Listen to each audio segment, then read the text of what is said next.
दोस्तों टाटा ने Punch EV launch कर दी। गाड़ी बहुत ही बढ़िया है। गाड़ी का नया प्लेटफॉर्म होने की वजह से इसमें बैटरी कैपेसिटी ज़्यादा हो जाती है, बैटरी रखने की जगह भी ज़्यादा हो जाती है।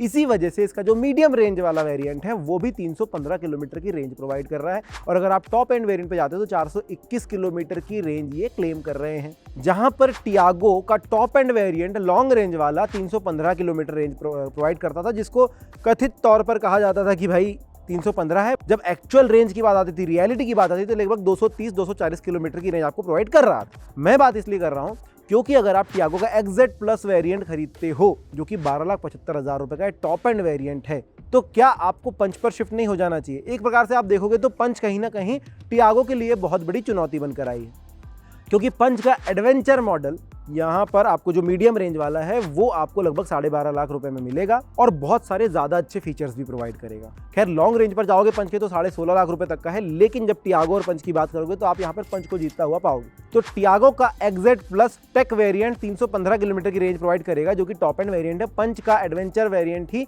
यहाँ पर आपको 315 किलोमीटर की रेंज प्रोवाइड करते हैं, मतलब एक्चुअल हम देख सकते हैं 250 किलोमीटर की रेंज आपको मिलने वाली दोनों गाड़ियों से। सबसे पहले पावर की बात कर लेते हैं तो भाई टियागो जो है 74 bhp की पावर और 114 न्यूटन मीटर का टॉर्क आपको देने वाली है। इसके अंदर एक 24 किलोवाट आवर की बैटरी आती है जो कि लिथियम आयन बैटरी है और ये इसके पीछे वाली सीट के नीचे रखी हुई है। ये प्लेटफॉर्म एक्चुअली पेट्रोल वाली गाड़ी का ही है, बस थोड़ा सा चेंजेस किए गए थे। जब आप पंच की बात करते हो तो 25 किलोवाट आवर की बैटरी यहाँ पर लगी हुई है और ये जो बैटरी है पूरा का पूरा फ्लोर पैन पे बिछी हुई है। ये भी एक लिथियम आयन बैटरी है। 80 bhp की पावर और 114 न्यूटन मीटर का टॉर्क आपको यहाँ पर मिलने वाला है। तो टॉर्क में ज़्यादा कुछ फर्क नहीं है, लेकिन पावर में थोड़ा सा फर्क है। तो जब हाई स्पीड पर आप चलेंगे तब आपको वो चीज़ देखने के लिए मिलेगी। वैसे हम लॉन्ग रेंज की बात नहीं कर रहे हैं। लॉन्ग रेंज पंच में तो आपको 120 bhp और 191 न्यूटन मीटर का टॉर्क मिलता है और ये गाड़ी में 35 किलोवाट आवर की बैटरी रहती है। प्लस पंच के अंदर आपको आइडल स्टार्ट एंड स्टॉप का फंक्शन मिल जाता है, जिसकी वजह से इसकी रेंज थोड़ी सी और ज्यादा बढ़ जाती है। वैसे रीजनरेटिव ब्रेकिंग दोनों गाड़ी के अंदर मिलती है जो कि आपकी बैटरी को लगातार चार्ज भी करती होती है। बात यहाँ पर आती है कि जब आप टियागो लेने के लिए जाओगे आपको एक छोटा स्ट्रक्चर मिलेगा, जबकि पंच लेने जाओगे थोड़ा बड़ा स्ट्रक्चर मिलेगा, ज्यादा स्पेस आपको मिल जाता है और फ्लोर वगैरह जो है वो फ्लैट मिल जाता है रियर का पंच के अंदर। देखिए क्या इनके डायमेंशन है। तो अगर टियागो की बात करोगे तो टियागो 3769 mm लंबी है, 1677 mm इसकी विड्थ है और 1536 mm इसकी ऊंचाई है। इसका व्हील बेस लगभग 2400 mm के आसपास आता है और इसमें बूट स्पेस मिलता है 240 लीटर का। लेकिन पंच की बात करोगे तो 3857 mm की लंबाई है, 1742 mm की विड्थ है और 1633 mm की ऊंचाई है। इसकी ऊंचाई के मामले में काफ़ी आगे है और 2445 mm का व्हील बेस आपको मिल जाता है। व्हील बेस ज़्यादा हो जाता है तो आपको लग रहा होगा कि इसका टर्निंग रेडियस कम हो जाएगा, बट ऐसा नहीं है। 5.1 मीटर का आपको टर्निंग रेडियस टियागो देती है और 5 मीटर का टर्निंग रेडियस आपको पंच देती है। तो यहाँ पर भी थोड़ा सा अच्छा हो जाता है। प्लस पंच का ग्राउंड क्लियरेंस भी आपको ज़्यादा मिलता है, लगभग 190 mm का मिलता है, जिसकी वजह से आपको किसी प्रकार के टेरेन में चलने में कोई तकलीफ नहीं होगी। और दोस्तों 366 लीटर का बूट स्पेस आपको पंच के अंदर मिल जाता है जो कि टियागो के मुकाबले 1.5 गुने से भी ज़्यादा है।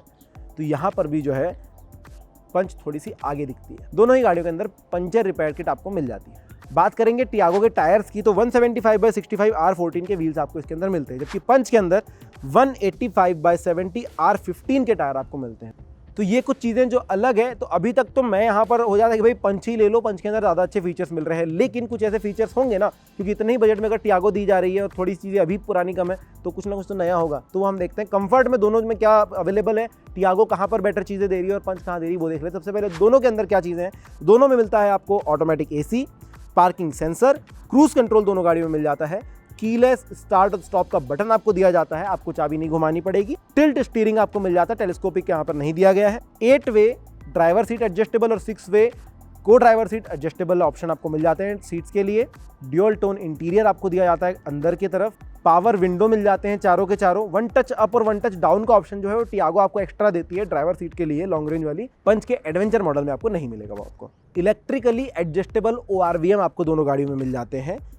आपको ORVM के ऊपर टर्न इंडिकेटर्स मिल जाते हैं। टियागो में आपको हेलोजन हेडलैम्प्स मिलते हैं, हेलोजन प्रोजेक्टर हेडलैम्प्स, जबकि पंच आपको LED प्रोजेक्टर हेडलैम्प्स दे देती है। फॉलो मी होम का फंक्शन आपको दोनों गाड़ियां प्रोवाइड कर रही हैं। LED DRL दोनों गाड़ियों में मिल जाते हैं, फॉग लाइट्स मिल जाते हैं और कूल्ड ग्लो बॉक्स मिल जाता है। पंच के अंदर आपको इल्यूमिनेशन भी मिल जाएगा ग्लो बॉक्स के अंदर, टियागो में वो चीज़ नहीं मिल पाती। अब टियागो जो है कुछ एक्स्ट्रा चीज़ें आपको प्रोवाइड कर रही है, वो आप देख लीजिए। तो सबसे पहला रिवर्स कैमरा, टियागो के टॉप एंड वेरिएंट में आपको रिवर्स कैमरा मिलेगा जो कि पंच के एडवेंचर मॉडल में तो नहीं मिलने वाला। जब आप टॉप एंड वेरिएंट 16-17 लाख की गाड़ी खरीदने जाओगे तो आपको 360 डिग्री कैमरा दे दिया गया है पंच को। पर फिलहाल इस वाले वेरिएंट में नहीं है। तो आपको यहाँ पर पार्किंग सेंसर से काम चलाना पड़ेगा, जो दोनों गाड़ी में अवेलेबल है। कुछ एक फंक्शन जो टियागो में ज़्यादा मिलते हैं, जैसे कि फाइंड माई कार हो गया, जियो फेंसिंग हो गया, रिमोटली एसी को चालू बंद कर दिया, ये रिमोटली हेडलाइट को ऑन ऑफ कर लिया, लेदरेट सीट्स मिल गई, one touch up and down का ऑप्शन मिल गया ड्राइवर साइड विंडो के लिए, रियर डिफॉगर और रियर वाइपर आपको टियागो के लॉन्ग रेंज वेरिएंट में मिल जाते हैं, जो कि पंच में आप मिस करेंगे। टॉप एंड वेरिएंट में आपको मिलेगा, लेकिन इस वाले वेरिएंट में एडवेंचर में तो नहीं मिलने वाला। रेन सेंसिंग वाइपर आपको टियागो के अंदर मिल जाता है। ऑटोमेटिक हेडलैम्प मिल जाते हैं, तो भाई आप जब भी टनल रोलर से गुजरोगे अपने आप गाड़ी के हेडलाइट चालू हो जाएंगे। इलेक्ट्रिकली रिट्रैक्टेबल ORVM मिलते हैं। देखिए ORVM यानी कि आउटसाइड रियर व्यू मिरर के दो फंक्शन होते हैं कि भाई एक तो अंदर से आप बटन के माध्यम से उनको सेटअप कर सकते हो, और दूसरा होता है कि वो बंद और चालू होते हैं। तो इलेक्ट्रिकली एडजस्टमेंट तो आपको दोनों गाड़ियों में मिल रहा है, लेकिन रिट्रैक्ट करना यानी बंद और चालू होने का फंक्शन वो आपको टियागो दे रही है लॉन्ग रेंज वाली। पंच में थोड़ा पैसा ज़्यादा खर्च करना पड़ेगा। एडवेंचर मॉडल में बंद और चालू करना है तो आपको खिड़की से बाहर हाथ निकाल करके बंद और चालू करना पड़ेगा। अब बात करें कि आपको पंच में क्या एक्स्ट्रा मिल रहा है, तो पंच में मैंने आपको बताया कि भाई आपको थोड़ा सा रेंज ज़्यादा मिल रही है, ज़्यादा सा पावर अच्छा मिल रहा है, स्पेस ज़्यादा अच्छा मिल रहा है, बूट स्पेस अच्छा मिल रहा है, प्लस को ड्राइवर के लिए वैनिटी मिरर और उसके ऊपर लाइट है, जो टियागो में आपको नहीं मिल रहा है। फैब्रिक सीट्स आपको मिल रही है पंच में। LED प्रोजेक्टर हेडलैम्प्स मिल रहे हैं और LED फॉग लैम्प्स आपको पंच के अंदर मिलते हैं। तो सीधी सी बात है, उतने सारे फीचर्स आपको नहीं दिए जा रहे हैं पंच के अंदर जितने टियागो के अंदर आपको मिलते हैं।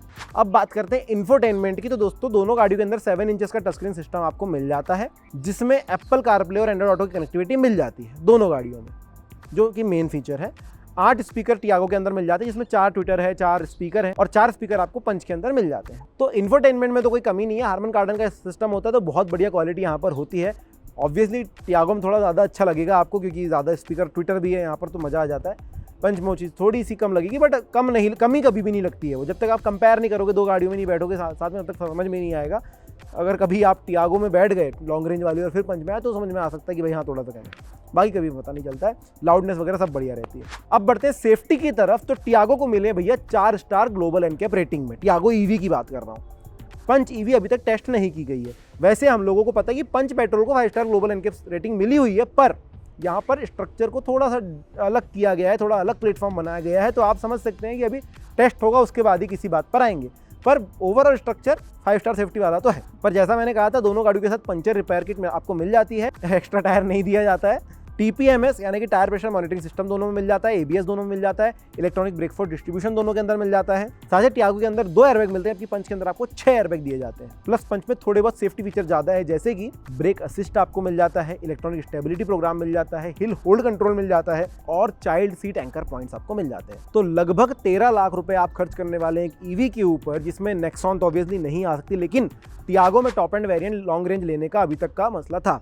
पर अब ये लग रहा है कि टियागो टॉप एंड को लेने की बजाय हम जा सकते हैं पंच एडवेंचर पर, जो कि बहुत ज़्यादा अच्छे फीचर्स, ज़्यादा अच्छी रेंज, ज़्यादा अच्छी क्वालिटी के साथ आ रही है। एक बात और याद रखना, 7.2 किलोवाट का चार्जर लगा करके आप टियागो को फास्ट चार्जिंग कर सकते हो, लेकिन इसके पंच के साथ जो आपको 3.3 किलोवाट का ही मिलेगा फिलहाल। खरीदना है तो फिर एक्स्ट्रा पैसे उस चीज़ के देने होंगे 7.2 किलोवाट के लिए। गाड़ियों का चार्जिंग टाइम लगभग 4 से 6 घंटे का होता है, 6 से 8 घंटे समझ लो, थोड़ा लंबा चार्ज करना पड़ता है। फास्ट चार्जिंग पर ले जाओगे तो 1 से 1.5 घंटे में दोनों गाड़ियाँ चार्ज हो जाती है, ज़्यादा कुछ तकलीफ नहीं होती है। और फास्ट चार्जिंग पंच में थोड़ा सा ज़्यादा अच्छा किया गया कि आप 15 मिनट चार्ज करके बहुत सारा लंबा सफर जो है तय कर सकते हैं। तो ये है दोस्तों दोनों गाड़ियों में अंतर। अब आप बताइए आपको कौन सी ज़्यादा सही लग रही है। मेरे हिसाब से मुझे लेनी है तो मैं पंच की ही तरफ जाऊँगा। आपके ख्याल आप कमेंट सेक्शन में लिख सकते हैं। Thank you.